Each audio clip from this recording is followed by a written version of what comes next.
এমন গোল গোল করে গোটা গোটা লাঠিমের মতো যেই পিঠাগুলো বানানো হয় না, এটাকে এক এক অঞ্চলে এক এক নামে বলা হয়। আমরা এটাকে সাধারণত মেরা পিঠা বলি। আপনারা কোন কোন অঞ্চলে কি নামে ডাকেন তা আমি জানি না, আবার অনেকে শুনেছি গোটা পিঠাও বলে। আমার আজকের এই ভিডিওটার মাধ্যমে আমি দুই ধরনের পিঠা আপনাদের সাথে শেয়ার করেছি। একটা হচ্ছে এমন গোটা পিঠা বা মেরা পিঠা, আরেকটা হচ্ছে ছড়া পিঠা।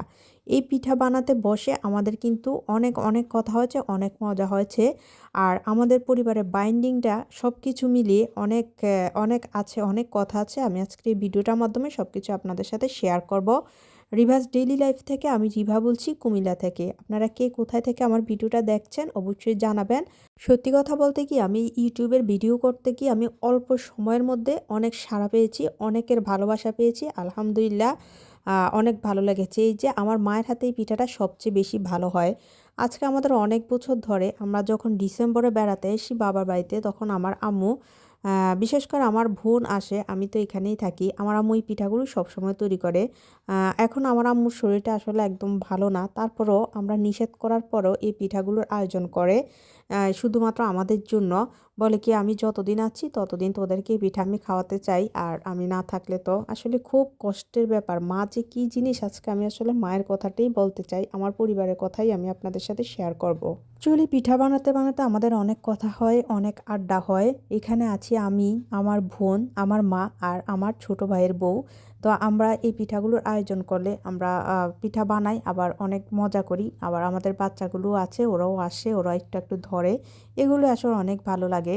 তো পিঠা বানানো অলরেডি শেষ হয়ে গিয়েছে, দেখেছেন। এখন হচ্ছে এই পিঠাটা কিভাবে আম্মু ভাপে দেয়, এই জিনিসটা আপনারা দেখেন, অনেক ভালো লাগবে আশা করি। একদম আনকমন, এক একজনে এক একভাবে দেয়। তো আমার আম্মু সব সময় এভাবে দেয়। এটার জন্য যে একটা মাটির পাত্র, সেটা আগে থেকে রেডি করা ছিল। এটার ভিতরে ছিদ্র ছিদ্র আছে, যেন নিচে ওই পাতিলটার ভিতরে গরম পানি দিলে গরম পানিটা উতলে তারপরে উপরে এটা ভাপটা ওঠে, উপরে এটা ছিদ্র ছিদ্র ভাপটা ওঠে। তো মাঝখানে এই পিঠাগুলো দেয়া হয়, যা আমি আপনাদেরকে দেখাচ্ছি। তো যা বলছিলাম, তো আমার আম্মু অনেক কষ্ট করে সবসময় আমাদের জন্য এই পিঠাগুলো বানায়। আমরা অনেক না করা সত্ত্বেও, যে আম্মু তোমার শরীর ভালো না, এগুলো করো না, দরকার নাই, আমরা তো খাই অনেক ধরনের পিঠা। তারপরও আসলে মা তো মাই, মা আসলে এই জিনিসটা শুনে না। মা চায় সব সময় মানে পিঠা চিড়ে এগুলো খাওয়ানোর জন্য। যখনই আসে, আমার বোন আসে, তখনই একটা না একটা আয়োজন করবে। আর করতে না পারলে শান্তি লাগে না, ভালো লাগে না। সেই জন্যই মেয়েদের মা থাকা পর্যন্তই বাবার বাড়িতে শান্তি, বাবার বাড়িতে যত্ন আদর সব কিছু পাওয়া যায়। যতদিন মা বাবা বেঁচে থাকে ঠিক ততদিনই। মা বাবার পরে কিন্তু কখনোই আর ভাইয়ের বউরা অতটা দেখবে না। জানি না কে কেমন হবে, কে কেমন, তবে আমার পরিবারে যেটা হয়, আমরা এখন যেটা বুঝতে পারতেছি, কারণ এই যে আমাদের এই নিচতলাতে আমাদের অনেক স্মৃতি, অনেক বছর ধরে আমরা ছিলাম। এখন আর আমরা নিচতলায় নাই। আমার এই ভিডিওটা যখন আমি করি আরও আগের, কিন্তু এই মুহূর্তে আমরা কিন্তু আর ওইখানে নাই। আমরা সবাই মিলে আমরা দোতলায় চলে এসেছি, দোতলায় শিফট হয়েছি। আমি একটা ভিডিও দেখিয়েছিলাম। তো এইটা হচ্ছে আমাদের নিচতলায় পিঠা উৎসবটা, পিঠার আয়োজনটা আমাদের নিচতলায় শেষ পিঠা। আমার আমার আসলে খুবই খারাপ লাগছে এগুলো যখন দেখছি, ভিডিওগুলো সামনে আসছে, কারণ অনেক বছর ধরে একটা জায়গায় থাকার পরে ওই জায়গাটার প্রতি অনেক মায়া পড়ে যায়। এখান থেকে চলে আসলো স্মৃতিতে বারবার মনে পড়ে, কেমন জানি একটা পরাণ পড়ে ওঠে এমন। তো আমি আজকে এই ভিডিওগুলো যখন করছিলাম, ভয়েস দিচ্ছিলাম, তখন আমারও এমনই মনে হচ্ছিল, বারবার মনে হচ্ছিল, আইরে আমাদের কত সুন্দর পিঠা উৎসব ছিল। আমরা এখন দোতলায় যেখানে এসেছি সেখানে তো দুইটা ফ্ল্যাট, আমি একটা ফ্ল্যাটে থাকি, আমার আম্মু আব্বু একটা ফ্ল্যাটে থাকে। তো এমন একসাথে হয়তো বসা হবে না, আর পিঠা খাওয়া হবে না আমাদের। এটাই হচ্ছে আমাদের নিচতলায় শেষ পিঠা খাওয়া। তো আসলে অনেক খারাপ লাগে। যার যে সে পরিস্থিতিতে পড়ে সেই একমাত্র বুঝতে পারবে আসলে এই জিনিসটা যে কতটুকু খারাপ লাগে।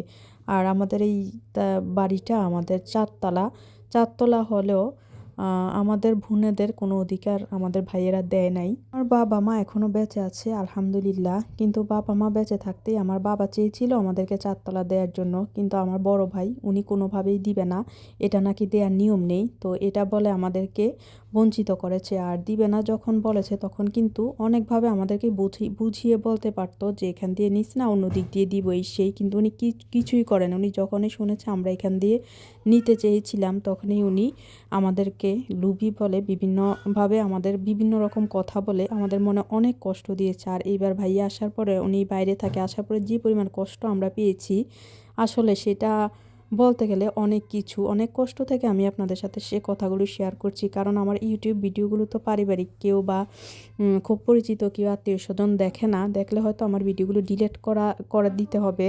অনেক কষ্ট থাকে, আসলে মন খুলে বলা যায় না।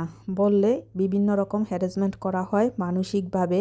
কিছু কিছু হ্যারাসমেন্ট আছে যেটা মানে নিম্নবিত্ত পরিবারগুলোতে সরাসরি করা হয় এবং সরাসরি সবাই দেখে বুঝে। আর মধ্যবিত্ত ফ্যামিলিগুলোতে কিন্তু এগুলো চাপাই থাকে হাজার হাজার। আমার মনে হয় আমাদের ফ্যামিলিতে যেমন হয় যে হাজার হাজার ফ্যামিলিতে এমন হয়, কিন্তু নিশ্চুপভাবে সব কিছু সহ্য করে যেতে হয়, হজম করে যেতে হয়। যে আমি আজকে সামান্য একটু শেয়ার করছি, যদি এটা কারো সামনে যায় ভিডিওটা, তাহলে দেখবেন এটার জন্য আমাকে অনেক বেশি হ্যারাসমেন্ট করা হবে এবং অবশেষে আমাকে এই ভিডিও ডিলিট করতেই হবে।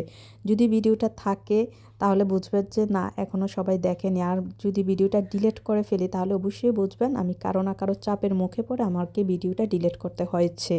কেননা তার আগে আমি সামান্য একটু কথা বলেছিলাম, কারণ এইসব নিয়ে তো কথা বলা যায় না, কারণ আমরা হচ্ছে মেয়েরা আসলে কোথাও মুখ ফুটে কথা বলতে পারে না।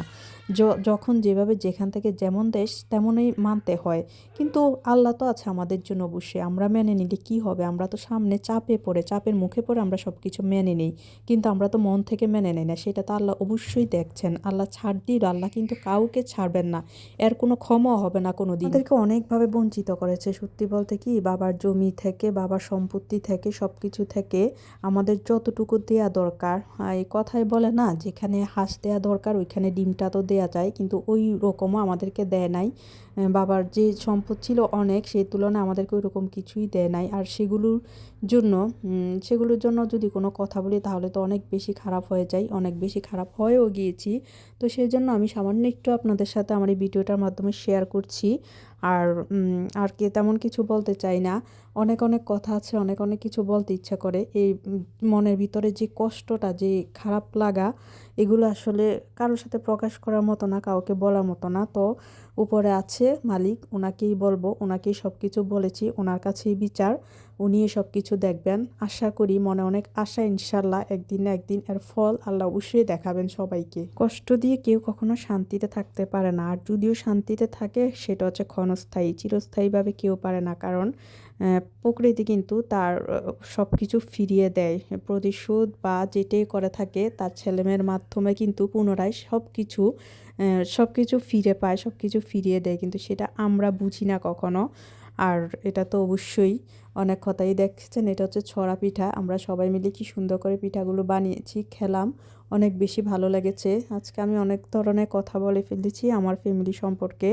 জানি না কে কিভাবে নেবেন, কে আমাকে কেমন বুঝবেন। তবে আমি যেগুলো বলেছি কোনো মিথ্যা নেই এর ভিতরে, আমি কখনো মিথ্যা বলি না, মিথ্যা বলা আমার পছন্দ না। আর আমি কখনো রং সেটা আমি মেনে নিতে পারি না। যেটা রাইট আমি সেটা বলতে, আমি উচিত কথা সবসময় বলতে ভালোবাসি। আমি সত্যি কথাটা, রাইট কথাটা বলে ফেলি। আর এই রাইট কথাটা বলে ফেলার জন্য আমাকে অনেকে বুঝে, বিশেষ করে আমার আমাকে আগলে রাখতে চায়। আর আমার বাবা আছে বেঁচে, তো সেই জন্য আমার একটা ভরসা, আমার অনেক সাহস বাবার জন্যই আসলে। কারণ বাবা যেহেতু আছে, আমার কি এখানে আর কেউ ডিসিশন দেওয়ার কিছু নেই।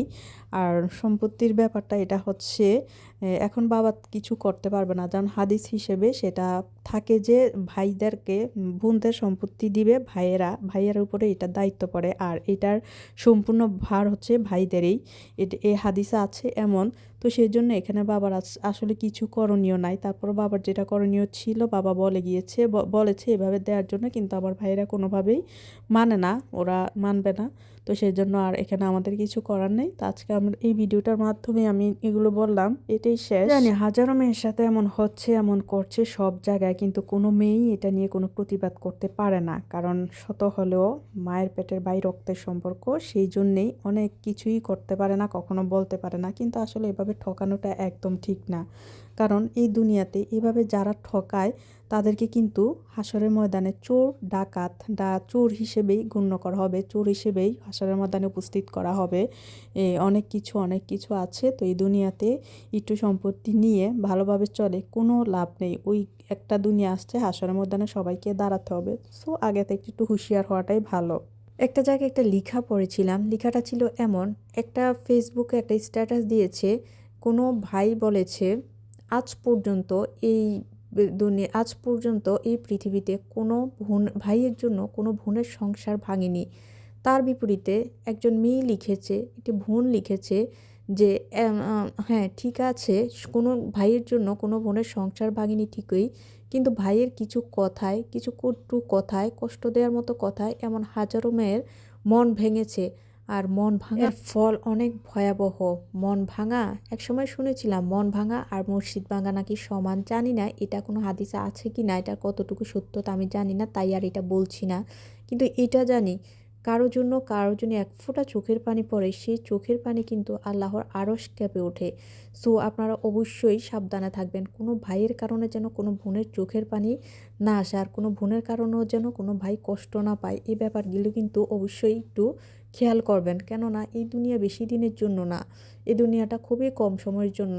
একটা পরিবারে ভাই বোন যদি মিলেমিশে থাকে আর বন্টনটা যদি সঠিক হয়, তাহলে কিন্তু ওই পরিবারটা শান্তিতে থাকে। ওই পরিবারে দুঃখ কষ্ট আসলেও সেগুলো কিন্তু খুব সহজেই দূর করা যায়, খুব সহজেই দুঃখ কষ্টগুলোতে সাহস হিম্মত থাকে। তো সেই জন্য আমি বলছি আপনাদেরকে, আপনারা কখনোই ভাই বোনের সম্পর্ক নষ্ট করবেন না একমাত্র সম্পত্তির জন্য।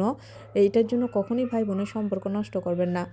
আমার আমার অনেক কষ্ট হয়, আমার অনেক ইচ্ছা যে আমার ভাই আমাদেরকে ডাকুক, আমাদের সাথে কথা বলুক, তাহলে কিন্তু সকল সমস্যার সমাধান হয়ে যেত। কিন্তু এই কাজটা ভাই কখনো করে না, কখনো এটা উপলব্ধিও করে না। কারণ এক একজনের মন মানসিকতা এক এক রকম। আমার মনে হয় আমার ভাই একটু বড়লোক, পয়সাওয়ালা এমন পছন্দ করে সব কিছুতেই। তো আমি তার ওরকম না, জানি না আর কতটুকু। তো আসলে অনেক খারাপ লাগে। আর এই খারাপ লাগা থেকে আমি আজকে আপনাদের সাথে অনেক কথা বলেছি, ভিডিওটা শেয়ার করেছি। প্লিজ আমাকে কেউ ভুল বুঝবেন না, উল্টাপাল্টা কমেন্টস কেউ করবেন না। যদি ভালো লাগে ভিডিও দেখবেন, আর যদি ভালো না লাগে তাহলে ইগনোর করে যাবেন, কিন্তু খারাপ ভাববেন না দয়া করে। একটু বোঝার চেষ্টা করুন। আর আমার চ্যানেলটা যদি ভালো লাগে তাহলে অবশ্যই সাবস্ক্রাইব করবেন। যারা অলরেডি সাবস্ক্রাইব করেছেন তাদেরকে অসংখ্য অসংখ্য ধন্যবাদ। আজ আমার ভিডিওটা আবার দেখেন, ছড়া পিঠা, 2টা পিঠা দেখালাম। 2টা পিঠা কেমন হয়েছে অবশ্যই জানাবেন।